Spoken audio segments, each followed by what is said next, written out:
नमस्कार दोस्तों, एक बार फिर से स्वागत है आपका हमारे YouTube चैनल में। और आज मैं वर्णमाला की लास्ट क्लास लेकर आया हूं, यानी कि आपका वर्णमाला जो है वो आपका यहां पर समाप्त हो रहा है। ठीक है, और यहां पर हम वो चीज़ पढ़ने वाले हैं जो है ना हमने अभी तक नहीं पढ़ी है ना। यानी कि जो चीज़ यहाँ पर बहुत ज़्यादा महत्वपूर्ण है ना। तो ऐसे कुछ बाकी के तथ्य हैं, उन तथ्यों को हम यहाँ पर देखने वाले हैं कि कौन कौन से ऐसे महत्वपूर्ण तथ्य है वर्णमाला से संबंधित, वो सारे तथ्य हम यहाँ पर देखने वाले हैं। ठीक है, तो आइए देख लेते हैं हम यहाँ पे, है ना। सबसे पहले हमने यहाँ पर बात करें तो हमने लास्ट क्लास में पढ़ा था, है ना, जब हम व्यंजन पढ़ रहे थे तो हमने कहीं ना कहीं हमने पढ़ा था कि उच्चारण स्थान के आधार पर वर्णों का वर्गीकरण हमने देखा था। तो इस उच्चारण स्थान के आधार पर जो वर्णों का वर्गीकरण किया गया था वो 5 वर्गों में किया गया था। ठीक है, और उन प्रत्येक 5 वर्गों में 5-5 वर्ण हमने पढ़े थे। वो 5 वर्ग कौन से? तो क वर्ग, छ वर्ग, ट वर्ग, त वर्ग और प वर्ग। ठीक है, क वर्ग की हम बात करें तो इसमें 5 है ना, 5 वर्ण आते हैं, 1 2 3 4 और 5। ठीक है, इनका उच्चारण स्थान क्या है? तो हमने पढ़ा था कंठ है। ठीक है, छ वर्ग में कितने वर्ण हैं? तो इसमें भी 5 है। और छ वर्ग का उच्चारण स्थान क्या है? तालु है। ठीक है, ट वर्ग में हम देखें तो यहाँ पर भी 5 वर्ण हैं और ट वर्ग का उच्चारण स्थान अगर पूछे तो वो आपका मूर्धा होगा। ठीक है, उसके बाद हम देखें त वर्ग की हम बात करें तो इसमें भी 5 वर्ण है और इसका उच्चारण स्थान दंत है। ठीक है, प वर्ग में भी 5 वर्ण है और इसका उच्चारण स्थान भी क्या होगा? आपका औष्ठ। ठीक है, औष्ठ यानी कि होंठ से इनका उच्चारण होता है ना। इसके बाद हम यहाँ पर देखें, ठीक है, अगली चीज़ हम यहाँ पर देखने वाले हैं, है ना, वो क्या? तो इसके बाद यहाँ पर कुछ नई चीज़ें हैं जो हमें याद नहीं रहती या फिर हमने पढ़ी नहीं है। ठीक है, तो वो क्या होगा कि ये जो कंठ है ना, कंठ वर्ण वाले जो है यानी कि जिनका उच्चारण स्थान कंठ है, तो ऐसे वर्ण यहाँ पर कुछ और भी बाकी हैं, है ना। जैसे हम यहाँ पर देखें अ का उच्चारण स्थान भी कंठ है। ठीक है, यदि आपसे पूछा जाए कि अ जो है इसका उच्चारण कहाँ से होता है या अ ध्वनि का उच्चारण स्थान क्या है, तो हम कहेंगे कंठ है। ठीक है, कंठ। और कंठ के साथ साथ एक और वर्ण आता है ह। ठीक है, ह। तो ये दोनों ही वर्ण जो है, इन दोनों का उच्चारण स्थान कंठ है। और साथ में आपको ये चीज़ भी याद रखनी है, अह। ठीक है, अह भी आपका क्या हो जाएगा? कंठ है यानी कि इसका उच्चारण कंठ से होता है और इसे एक नाम दिया जाता है विसर्ग, है ना। ये हम पढ़ चुके हैं कि अह जो है विसर्ग है और अम जो है वो आपका क्या था? अनुस्वार था। ठीक है, इन्हें हम अयोगवा भी कहते हैं। उसके बाद तालु वर्ग से संबंधित जो बातें हैं वो हम यहाँ पे देखेंगे कि ये तो है, ये 5 है, इसके अलावा और क्या नई चीज़ है, तो वो आपकी यहाँ पर हो जाएगी ई श य ज्ञ। ठीक है, ईश यज्ञ याद कैसे रखेंगे? तो ईश यज्ञ। ठीक है, ईश यज्ञ, ये इनका इन वर्णों का जो उच्चारण स्थान है वो क्या है? तो वो आपका हो जाएगा तालु। ठीक है, तालु क्या है? कंठ क्या है? मूर्धा क्या है? दंत क्या है? ओष्ठ क्या है? सब मैंने डिटेल में आपको समझाया है ना। अगर आपने वो इससे पहले वाली क्लास यदि आपने नहीं पढ़ी तो वो आप पढ़े, तो ये चीज़ें आपको वहाँ पर क्लियर हो जाएगी। उसके बाद हम यहाँ पर देखें, है ना, उसके बाद क्या है? मूर्धा। ठीक है, मूर्धा, तो इन वर्णों का जो उच्चारण स्थान है वो मूर्धा है ना। तो इसमें और कौन कौन से शब्द बाकी है? तो वो आपके हो जाएंगे, एक तो आपका र बाकी है, श बाकी है और री बाकी है। ठीक है, इनका उच्चारण स्थान भी क्या है? र स री, है ना। इन वर्णों का उच्चारण स्थान क्या होगा? तो हम कहेंगे मूर्धा है। ठीक है, मूर्धा। उसके बाद हम यहाँ पे देखें तो यहाँ पे आपका आ जाता है दंत उच्चारण स्थान वाले वर्ण, और इनमें ये तो हमने 5 पढ़े हैं, लेकिन यहाँ पर और नई चीज़ क्या है? तो हम यहाँ पे देखें तो आपका री, उसके बाद ल और स, ये भी आपके क्या है? तो इन वर्णों का यानी कि री ल स, इसका उच्चारण भी, इन वर्णों का उच्चारण भी क्या हो जाएगा? दंत हो जाएगा, यानी कि इनके उच्चारण में हमें दांतों का इस्तेमाल करना पड़ता है। उसके बाद हम यहाँ पर बात करें, है ना, लास्ट में ओष्ठ वर्ण। ओष्ठ वर्ण में आपके ये 5 वर्ण हमने पढ़ लिए, लेकिन यहाँ पर एक और वर्ण बाकी है, छोटा ऊ। छोटा ऊ भी आपका क्या है? ओष्ठ वर्ण है, जैसे ऊ, है ना, आपके जो होंठ है उनका इस्तेमाल यहाँ पर होता है ना। अब यहाँ पर हम देखें, ठीक है, अब क्या होगा, तो यहाँ पर हम अगली चीज़ देखते हैं दंतोष्ठ, ठीक है, दंतोष्ठ। दंतोष्ठ में हम देखें तो दंतोष्ठ क्या हो जाएगा, है ना, दंत प्लस ओष्ठ। जिन वर्णों का उच्चारण दांत और ओष्ठ, है ना, दोनों स्थान आते हैं उन्हें हम दंतोष्ठ वर्ण कहते हैं। और वो आपके कौन सा वर्ण होगा वो, तो वो आपका हो जाएगा व, है ना। तो व वर्ण का उच्चारण स्थान क्या है, दंतोष्ठ वर्ण, सॉरी दंतोष्ठ है ना, दंतोष्ठ है। अगली चीज़ हम यहाँ पर देखें तो वो आपका हो जाएगा कंठोस्थ, कंठोस्थ। और कंठोस्थ में हम यहाँ पे देखें तो ऐसा वर्ण जिसका उच्चारण कंठ प्लस ओष्ठ, कंठ प्लस ओष्ठ से होता है उसे हम कंठोस्थ वर्ण कहेंगे। और वो कंठोस्थ वर्ण कौन कौन से हो जाएंगे, तो एक तो आपका ओ और दूसरा आपका हो जाएगा औ, ठीक है, ये आपके कंठोस्थ वर्ण है।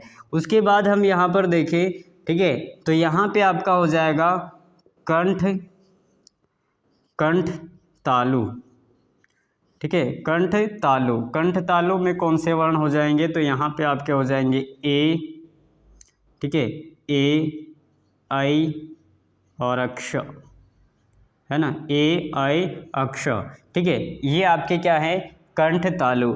उसके बाद चौथी बात हम यहाँ पे करें तो यहाँ पे आपका हो जाएगा दंत मूर्धा, दंत मूर्धा, यानी कि जिन वर्णों का उच्चारण स्थान दंत भी है और मूर्धा भी है, ऐसे वर्ण को हम दंत मूर्धा कहेंगे, ठीक है। और दंत मूर्धा में कौन सा वर्ण है, तो वो आपका हो जाएगा त्र, ठीक है, त्र। और लास्ट बात हम यहाँ पे करें तो वह आपका यहाँ पर क्या होगा, तो वो हो जाएगा तालु मूर्धा, ठीक है, तालु मूर्धा। तालु मूर्धा यानी कि जिस वर्ण का उच्चारण स्थान तालु भी है मूर्धा भी है, ऐसे वर्ण को हम तालु मूर्धा कहेंगे। और वो आपका हो जाएगा श्र, ठीक है, श्र, है ना। अब यहाँ पर एक और चीज़ हमें देखेंगे तो एक क्या है, तो वो आपका हो जाएगा नासिक्य, नासिक्य या इसे हम नासिक भी कहते हैं। यानी कि जिन वर्णों का उच्चारण करते समय नाक का इस्तेमाल होता है, यानी कि, है ना, नाक का इस्तेमाल जिसमें होता है या जिस वर्ण के उच्चारण में नाक अपनी भूमिका निभाता हो, वो आपका क्या होगा, नासिक्य वर्ण। नासिक्य वर्ण में कौन से, तो मैंने पहले ही आपको बता दिए थे, य, अंग, अण, म और न, ये आपके नासिक्य वर्ण है ना, नासिक्य, ठीक है। उसके बाद हम यहाँ पर देखें तो इधर और महत्वपूर्ण तथ्य हैं जिनको हम यहाँ पर याद रखने हैं, ठीक है। इसमें क्या हो जाएगा, तो यहाँ पर हम देखें तो एक वर्ण आता है काकल्य वर्ण, ठीक है, काकल्य वर्ण। और काकल्य वर्ण जो है वो कौन सा है, तो वो आपका हो जाएगा ह को हम काकल्य वर्ण कहते हैं। और इसी को एक और नाम दिया जाता है, वो क्या, तो वो हम कहेंगे स्वर यंत्र मुखी। स्वर यंत्र मुखी वर्ण भी किसे कहा जाता है, ह को कहा जाता है। उसके बाद यहाँ दूसरी चीज़ हम देखें तो आपके यहाँ पर हो जाते हैं वत्स्य वर्ण, ठीक है, वत्स्य वर्ण।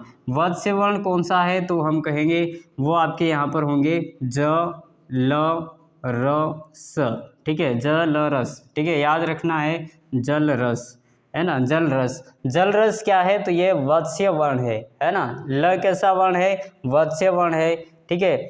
ज कैसा है, वत्स्य वर्ण है ना। तो इस तरीके से ये आपके वत्स्य वर्ण है। उसके बाद हम यहाँ पर बात करते हैं, ठीक है, स्पर्श संघर्षी वर्ण, स्पर्श संघर्षी वर्ण, ठीक है। स्पर्श संघर्षी वर्ण भी मैंने आपको पढ़ाए हैं, वो कौन कौन से हैं, तो वो आपके हो जाएंगे छ, छ, ज और झ, ठीक है, ये आपके स्पर्श संघर्षी वर्ण है। और यदि आपसे पूछा जाए कि हिंदी वर्णमाला में संघर्षी वर्ण कौन कौन से हैं, संघर्षी वर्ण, ठीक है, तो संघर्षी वर्ण में हम करेंगे वो आपके तीन हैं, है ना, श, श और स, ठीक है, ये आपके संघर्षी वर्ण हो जाएंगे, है ना। उसके बाद हम यहाँ पे देखें तो यहाँ पे आता है विवृत वर्ण। विवृत वर्ण, विवृत का मतलब होता है खुला हुआ, खुला हुआ, यानी कि है ना खुला हुआ, ठीक है, यानी कि मुंह का पूरा खुलना क्या है, विवृत, ठीक है, विवृत। और विवृत में कौन सा वर्ण होगा आपका, आ, ठीक है, आ। जब आ बोलते हैं तो आपका पूरा मुंह खुलता है, इसलिए हम इसे विवृत वर्ण कहते हैं, ठीक है। उसके बाद हम यहाँ पर बात करें अर्धवृत, है ना, अर्धविवृत, अर्धविवृत। अर्धविवृत वर्ण कौन से हो जाएंगे, तो अर्ध का मतलब होता है आधा खुला हुआ, आधा खुला हुआ, ठीक है, आधा खुला हुआ। तो ऐसे कौन कौन से वर्ण होंगे, तो एक तो आपका यहाँ पे हो गया ए, उसके बाद ओ, और फिर अंग्रेजी से लिया गया एक शब्द है ओ, ठीक है, ये आपके क्या हो गए, तो ये आपके हो गए अर्धविवृत वर्ण, अर्धविवृत वर्ण। उसके बाद हम यहाँ पर बात करें तो यहाँ पे एक और वर्ण आते हैं, वो आपके हैं अर्धसमृत वर्ण, ठीक है, अर्धसमृत वर्ण।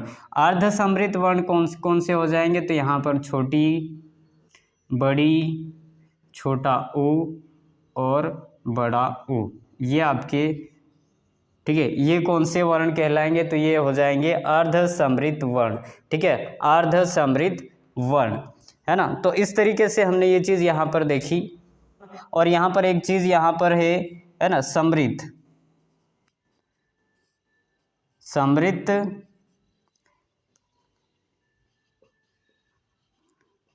समृत वर्ण। समृत वर्ण कौन कौन से होंगे, तो समृत वर्ण आपके हो जाएंगे ए और ओ, ठीक है, ये आपके समृत वर्ण है, ठीक है। तो समृत वर्ण आपके ए और ओ हो जाएंगे, ठीक है। तो ये आपके हो गए यहाँ पर वर्णमाला से संबंधित कुछ बेसिक जानकारी जो बाकी थी, है ना, जो कि एग्जाम की दृष्टि से काफ़ी महत्वपूर्ण थी, है ना। तो वो चीज़ हमने यहाँ पर देख ली है ना। यानी कि यहाँ से आपका जो हिंदी वर्णमाला वाला जो चैप्टर था, है ना, वो यहाँ पर समाप्त होता है ना। इसके बाद हम इसके जितने भी क्वेश्चन बनते हैं, है ना, सारे क्वेश्चन अगली क्लास में हम लेके आए, ठीक है। तो तैयार रहिएगा, है ना। तो मिलते हैं अगली क्लास में।